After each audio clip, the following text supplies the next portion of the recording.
Hakabede ba jingbam ya bet ka rukam thungkam ka DSC East Jandal District uba Richingson Siangshai ubane East Jandal District ula mi shakhman bat ula bo daki RTI bat menda ka singa ka laitere ula yo priang yaki jubab RTI kabade ka RTI ka ba ula bo na do ka kendai tere unai tung arajar pesan ula ong bahalor ki jubab RTI ba ula yo priang kila don ki benta kiba ula ban priang bat ki don ro ki benta kiba umla setia ban priang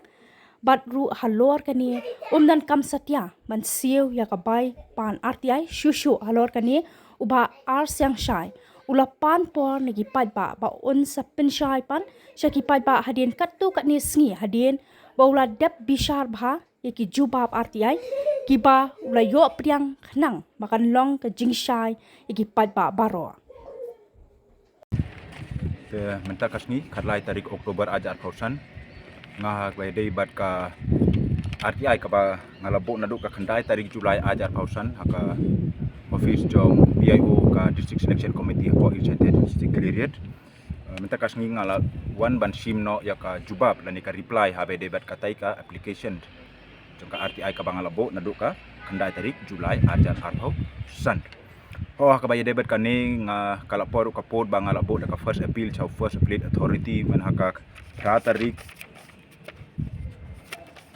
September arjar pausan ya kaba first appellate authority badai deputy commissioner jangka East Jandal Ula Jubab yang baka email hakap tarik Oktober arjar pausan temta kasni ngalawan pansim ya ka Jubab tahagatai ka order kaba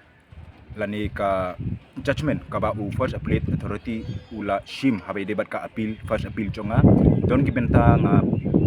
pediang bat don ki benta bat kabangam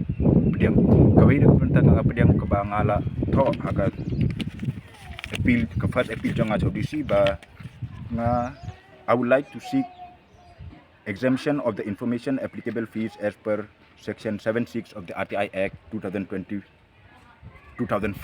yakaba UDC balong first appellate authority ula sim ya karai bangan yo exemption kajingmut kabangam don kamban siu yaka dor lani